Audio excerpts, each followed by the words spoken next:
All right. Is everything good?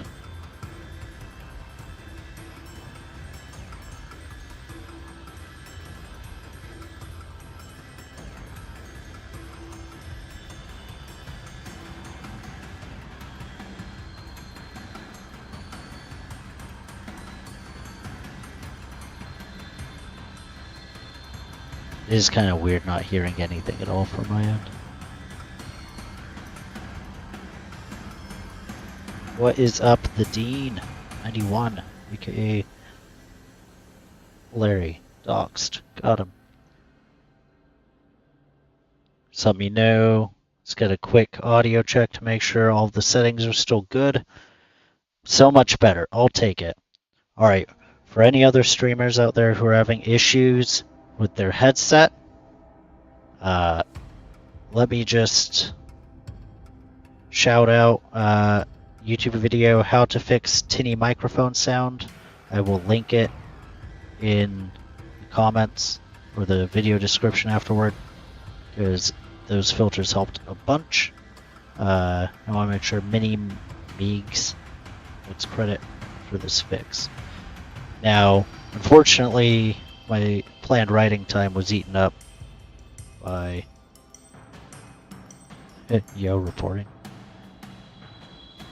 Yeah, unfortunately, most of my writing time was eaten up by fixing some technical difficulties, but some immediate stream improvements you should notice is we have some background audio, royalty free, so no, can't be canceled, cancel proof.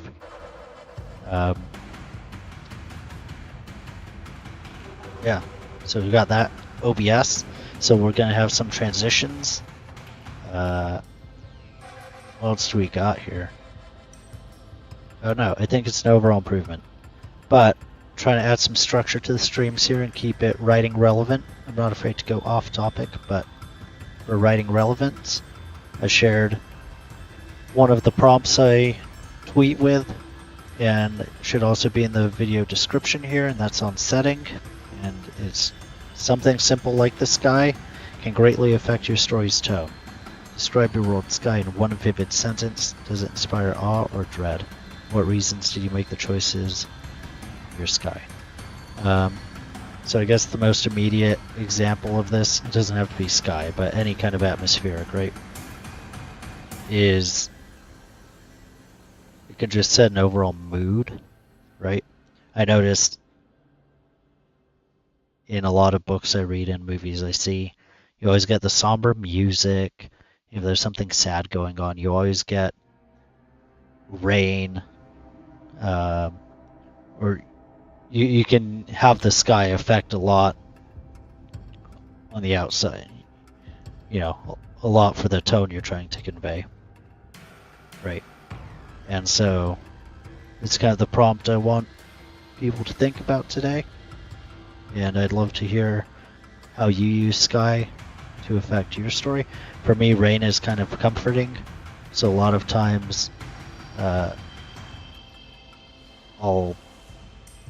put rain or overcast skies in something if I want to really highlight the coziness of an interior environment, right?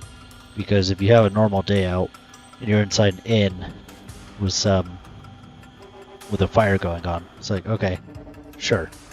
But this kind of harkens back to one of our other streams, right, on coziness factor. We want to immediately spice it up a bit with some more atmosphere. Make that sky overcast and throw a storm or some rain in there, and that fire and that interior scene will probably immediately level up in the coziness factor. And I would like to revisit a topic from the first live stream we did, and that's this KAV cycle right here. KAV cycle. And that stands for kinetic, audio, and visual. And so I first learned of this concept from the late author and writing instructor Dave Farland, or Dave Wolverton. You can find him by both names, but he's taught people like Stephanie Meyer of Twilight fame, Brandon Sanderson of Current fame, probably the biggest fantasy author right now. And he also taught to me. It's a fun fact. Took same classes. Took classes from the same guy. That just stood for kinetic, audio, and visual. And the goal of the KAV cycle is to immediately pull your readers into a scene. And that can be a scene within a chapter, an overall chapter itself, whatever.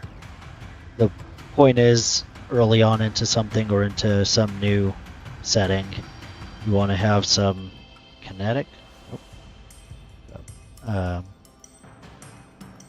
want to have some kinetic factors, so like touch, right?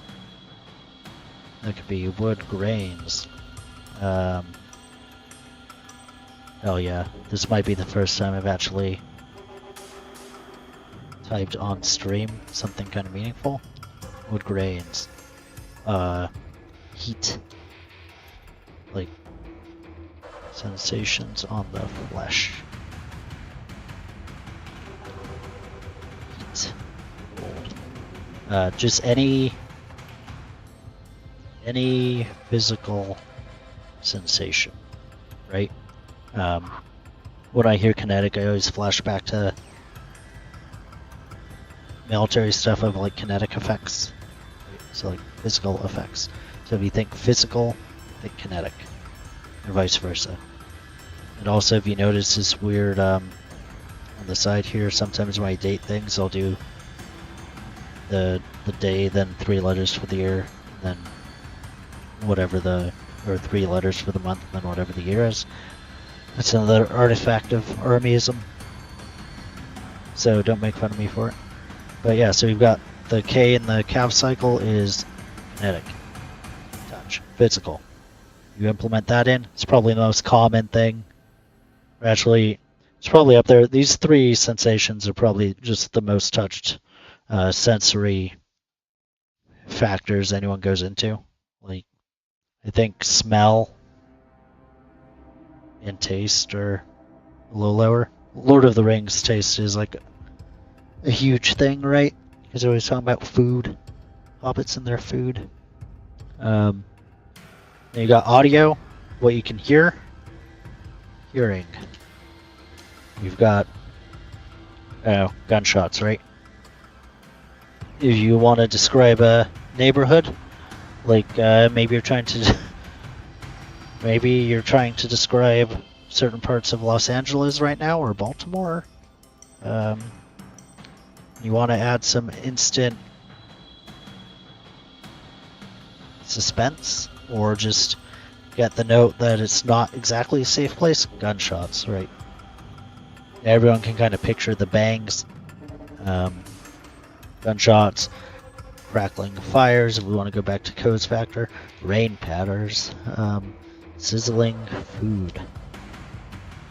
You know, anything like that. Then, last but not least, visual. That's what you see, what you can physically see. So while kinetic might be physically, like physical sensations of touch, visual is going to be what you can see. So colors of walls, colors of items, appearance of things. And what do I mean by that? I mean, like, think about trying to describe the visuals of a tree. It can be something really kind of pointy and angular. You're thinking like pine. Think pine needles. The hedgehogs of trees, right? Or the sand shrews of trees, if you want to think of Pokemon. Right, that's going to appear pretty pointy and angular. Meanwhile, other trees, like, I don't even know, might have that more fluffy, kind of rounded canopy. Think like the trees from Mario, right? in the background with all those round canopies. Those gobstopper green round canopies in the background. So there's an example of the same object, a tree, but different appearances, right? How someone looks. Obviously, skin color, hair type, eyes, lips. Yeah, ooh, lips. See, look at that. Look at that. How would you describe that visual, huh? A little winky face. But point is, and what Dave meant in hammering home the immersion factor, because at the core, books are an escape for your reader, is the KAV cycle is a quick tool. I don't mean to exclude every other sensory, right? Because what do we have? Sight, smell, touch, taste, hearing, right? Five sensories. I might miss one, so let me know in the comments if I did. But KAV, kinetic, audio, visual, those might be the most common and the lowest hanging fruit. So, if you want to have calves, right? You gotta work on those calves, bro. Calves. You want to add scent in there? Adding scent? Then sure. Honestly, I don't think you can go wrong being as sensory as you want. Now you don't want to assume your reader's an idiot, right? A lot of people, myself included, when we're writing something, we'll get into it and we'll over-explain, we'll over-describe, we'll over-paint a picture in the reader's head, or try to, with the thought that they're going to think exactly what we're picturing in our head, and that's never going to happen, right? You can try and get close, but, everyone's going to picture a blue room differently, that they'll have a slightly different shade of blue. Everyone perceives blues and other colors differently, right? So you got to give your reader some credit, assume they're not dumb, assume you don't have to hold their hand completely, give them some liberty to make the story their own as well. Writing seems like a very solitary, selfish endeavor when it's being done, right? For me, it's an outlet. For me, I enjoy the journey, writing and the process of writing, but I've got to remember my readers reading to escape whatever's going on in their life, and the story I tell will be a story that requires the reader's participation, and each reader is going to have their own version of a story in their mind. So you got to really keep that in mind, and don't smother your reader with details. And I think maybe that's why Dave kept it down to 3. Who knows, right? Unfortunately, we can't ask him.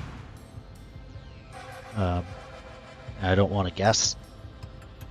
Aside from that, maybe KAV cycle provided enough immersion to do a pretty good job of hooking a reader into a scene or a chapter without smothering them in detail. And so, by all means, don't neglect senses, but don't bat your reader over the head with it, or over the nose with it, or over the ears with it, right? Let your reader, let me write this down here, let your reader make your story theirs too. Right? So, say it one more time for people in the back, boom. So that's kind of the main writing thing I wanted to cover today. Makes sense, sensory overload, exactly, right? It's very easy to overload a participant in art, or anything really, right? Because there's such a thing in cooking, right? You put too much of one ingredient, you're just going to overpower everything. I don't think you can ever have too much garlic, but it's possible to have too much of something. So there's a main thing I wanted to tackle with this stream. It's going to be a little shorter tonight, as I mentioned before, but I wanted to revisit KAV and give some visual here to underscore what I was getting at, and to kind of drive home the letting your reader make your story theirs as well. And we can try and look for some examples here. So here's a scene I was working on. I shared earlier in one of the previous streams, but you've got a gnarled wooden staff. It's a visual, right?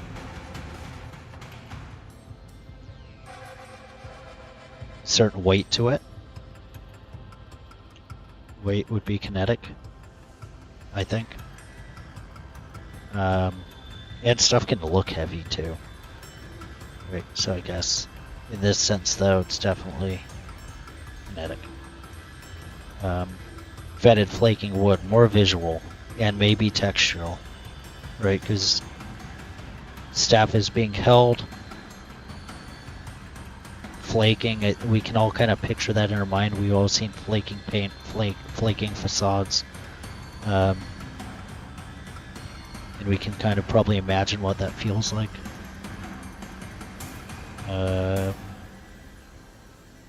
Sure of the moment, nothing you felt before. Street urchin. Here's me trying to introduce some backstory in the character.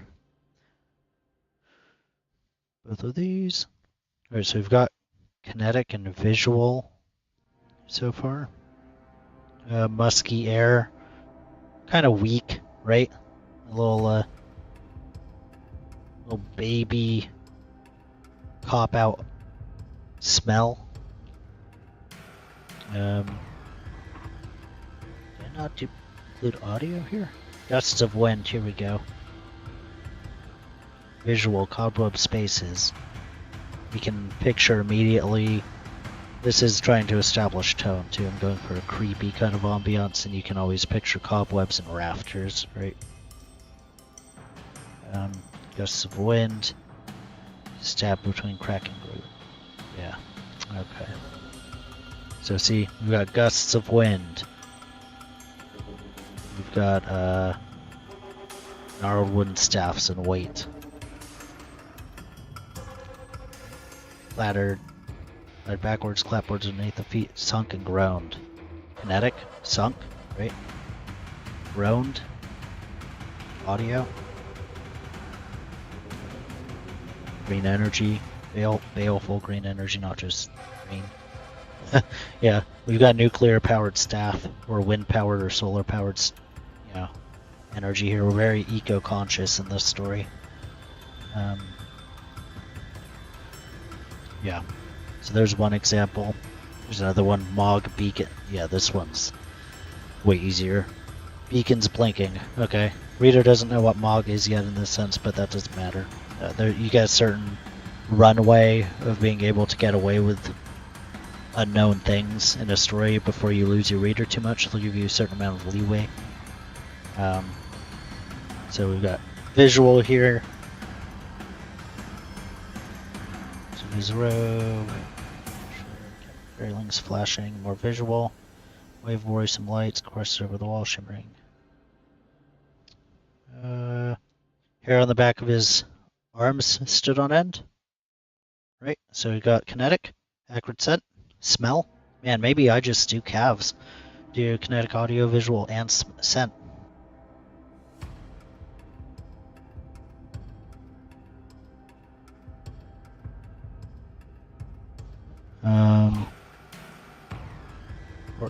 For some reason, here's another thing I've got to figure out. For some reason my headset will just power off while using OBS. Not sure why. That kind of threw me off. Kinetic, scent. Okay, so we got at least 3. That's what we try and hit on. I try and hit on at least 3 scents early on in the first paragraph or 2.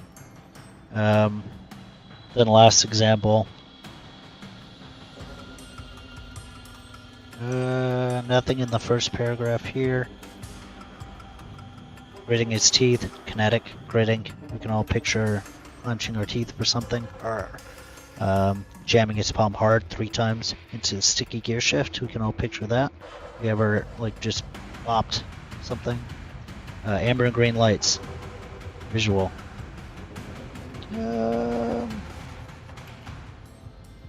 Not talking. That's audible. I'll give myself credit for that. Really good. Really good. A plus.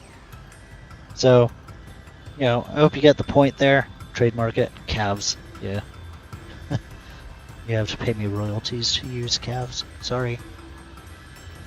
But, yeah, we covered calf cycle, kinetic audio visual, covered some examples. We've all grown. Now, going forward, there will be actual. Well, here's the thing. I don't know if every stream will contain actual like live writing on it, because I really enjoy engaging with the audience while on the stream. I like reading the chat and paying attention to the chat. If you watch Seth Ring, he'll mute chat while he's doing his writing. Go for whatever his sprint is. He'll have a timer going, so maybe I'll do that. Maybe I'll set a timer to just write while the chat's muted and while the sound for me is muted. Knock out the writing and then we can cover it. Or I'll pull up whatever I've been working on this week and kind of go through that to break it down Barney style a bit. Let me know what you want in the let me know what you think would work best in the comments. Thank you again, everyone who tuned in to watch, and I look forward to future streams. Also, if you're out in Southern California, stay safe. LA's popping off. It's insane. Yeah. So just keep your head on a swivel. Stay safe. Keep writing. Let me know what you think about the KAV cycle in the comments. Share with me about your Sky and your current work in progress, or how you've seen it affect stories.